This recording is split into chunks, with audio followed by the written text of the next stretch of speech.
Hey guys, the name is Noelani, and today I'm going to be covering a video about the ASVAB, and this is specifically for people who are preparing and cracking down to get a high score on it, and here's some helpful tips for you.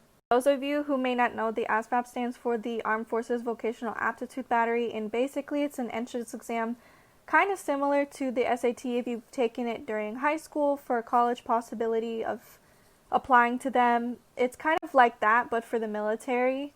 And each branch will take your scores based on what you scored in each area. There's 9 different subjects, and you take it, and they will gauge your strengths on what you're good at versus other areas and what you're weaker at, and they will determine what you qualify for in terms of jobs. There's about 8 or 9 different subjects that you're going to be tested on, and the majority of them are going to be things like reading, writing, math, like word problems and math, things like that. Science, while the rest of them are going to be like towards a certain skill set, like if you're good with electronics, if you're good with auto and shop of like woodworking or working on cars, and then there's like mechanical comprehension. So that's basically what they're going to test you on. The test itself is universally accepted across all branches, but with that being said, if let's say if you're contemplating between 2 branches like the Air Force and the Navy or the Army and the Marine Corps, the way that they score the jobs to qualify in each branch is going to be slightly different. So I'm going to be linking down links below for each branch of the military, and it's going to have a list of all the jobs that are available in each branch, their code for them, and then what you need to score high in order to qualify for those jobs. But with that being said, like throughout the video, most of this information is going to apply to every single branch. But specifically for my personal experience of taking it, I can only speak on behalf of the branch I'm going into, which is the Army. So please keep that in mind. I'm not going to be able to be an expert in every single branch. So at this point of the enlistment process, I did notice up until especially whenever I taken a test myself, which was back in November of 2020, not too long ago, but still, I did notice there was a lot of people not really going in with a game plan, and it kind of hindered their chances of getting a really good score to get the jobs they wanted, and it made it like a more complicated process than it needed to be. And especially if you're someone like me who has been out of both high school and or college for some time, and you've forgotten to like do math by hand or something like that, and then for someone who's always kind of been predisposed to suck at math or reading or writing, those are things that are going to be tested on, and it could hinder your choices. So you really kind of want to go in with a game plan that could help you better your chances for success and getting what you want. I'm not finna sit here and say like you have to be this super elaborate type A planner person, but since I am more in line of that type of person, I'm not finna lie. I wanted huge peace of mind with better success possible going in with this test, and there's a 4-step process that I did to prepare myself within a month and a half within my testing date that I did to not only increase my score to an 85 the first attempt on the AFQT, which is like the core subjects, but I was also able to score high enough in every single category needed to get every job that I ever wanted. And if I decide to cross train, which is like switch jobs while I'm active in the military, then I can actually do that without having to retest because I set myself up for success. So not to toot my own horn, but I do know what I'm talking about to a certain extent, and if you do it too, this will set you up for success. So I do want to preface by saying that everything that I used to get the score that I did and like prepare very well was 100% free. So I repeat, you do not have to spend any money whatsoever in order to succeed very well on this exam. Everything that I used is 100% free, and I will link it all down below. But I am saying that you can succeed without any cents, not 1 cent coming out of your bank account. But it does cost dedication, it does cost a little bit of sacrifice, and it does cost consistency. Okay? It is optional.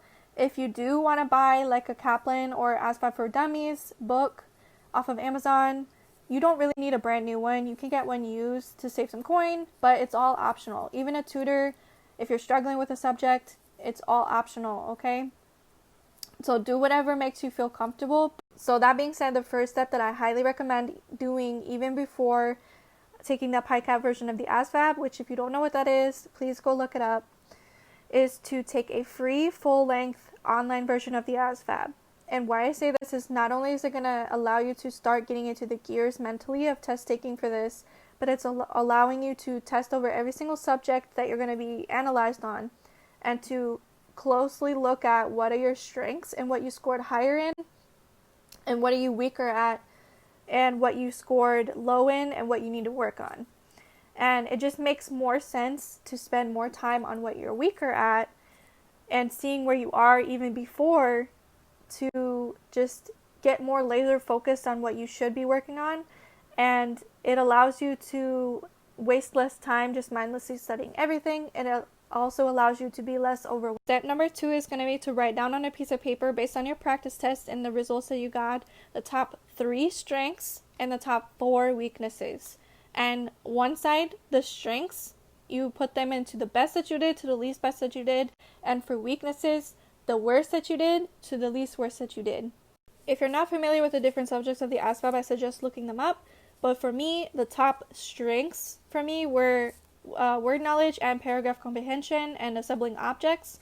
And the top weaknesses for me were arithmetic reasoning, math knowledge, and general science. Step number 3 is going to be to do your research. And what I mean by this is going to the branch or service that you're interested in joining, go to their website, and analyze the list of jobs that they have available for enlistment contract.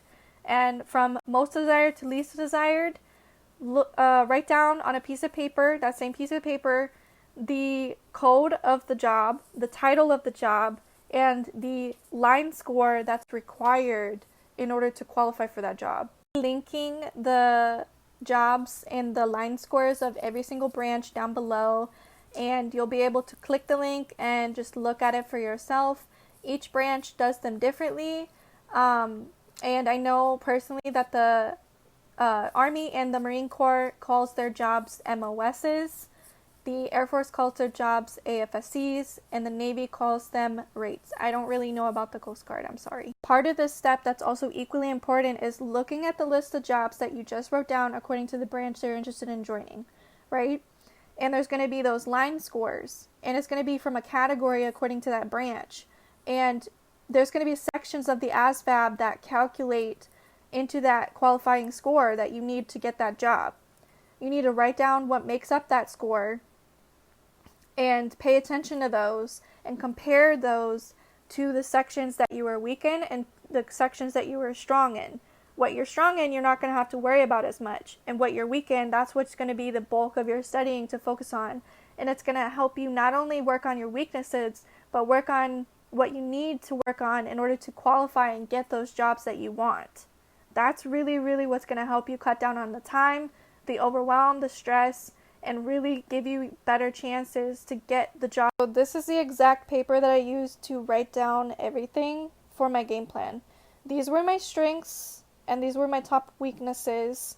These were also like counted in kind of to my scores, but they weren't really necessary. As you can see, they weren't really necessary, but it was helpful to know this. Then this is my job list of the top 5, from most desired to least desired. These were backups, so I didn't really pay attention to these much, but I still accounted for them.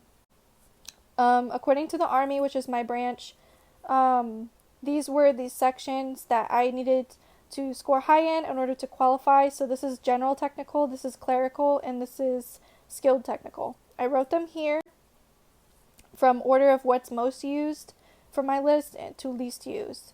And I paid attention to these two the most. And since I were already good at these, again, these two were the ones I were good at. So I really did not need to do anything but maintain them. So it didn't take as much time for me to do that.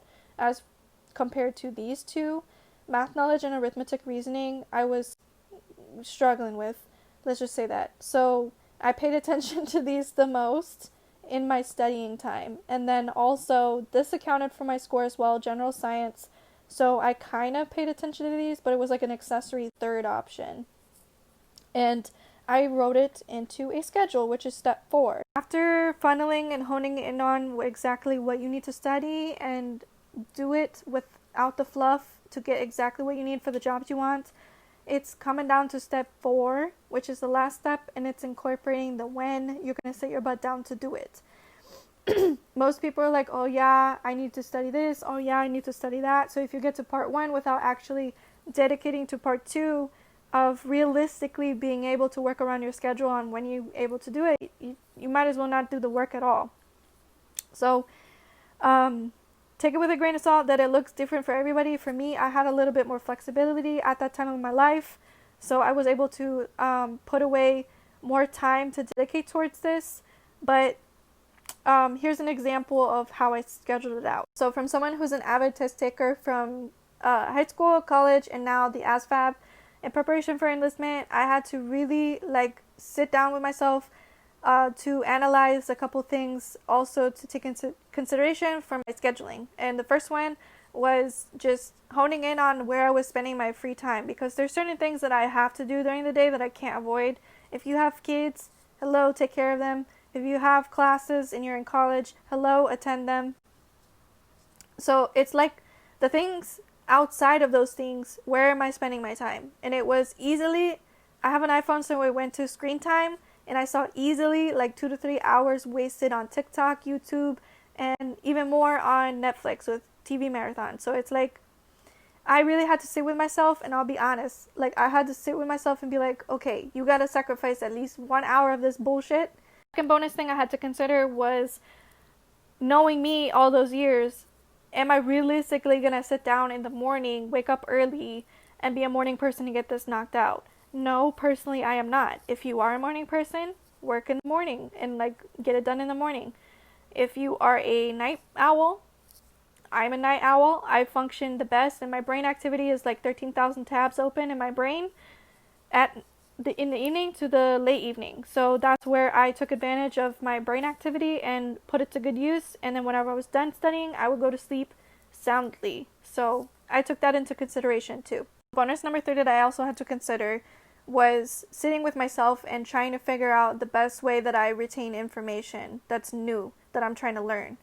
I could sit there for 2 hours and try and read a book and read it over and over and over again, and I still won't get it as much as I look up a hashtag on TikTok, or I look up in the search bar on YouTube a video of the same thing, and hearing somebody explain it to me and seeing the visual from the camera of a diagram or what they're trying to do to show me, and I will get it like that. So the audio visual thing, I am an audio visual learner, and I use that to my advantage. So when it was time for me to study, I sat down and I would watch YouTube videos, and I would look up hashtags on TikTok of example problems for math, for practice problems on YouTube. Please keep in mind the free resources that are linked down below. I was able to use as an audiovisual learner and study very effectively.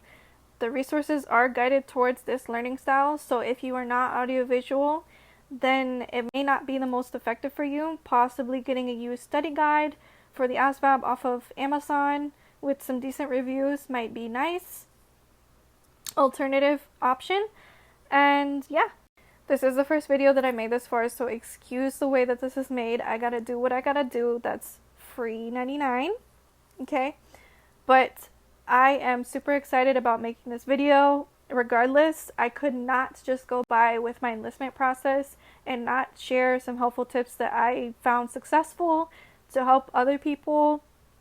And I've been researching so much on YouTube, and I haven't really seen anybody else make a video like this. So if you've liked this video, found it helpful, please give it a like. If you have found this resonating with you in some way, or you would like to add to it, please just list some other helpful things in the comments below. I would also like to hear from you, what branch you're interested in joining, what part of the process you are in so far, what jobs in your branch that you're interested in doing, if you tried to attempt the ASVAB before, or if you're going. A little bit of background, I am in South Florida, and I went to the MEP station at Miami for the first time to take my full-length ASVAB, and I scored that score, and then I went back a second time with my recruiter scheduling me for the medical examination at MEPS a second time in Miami.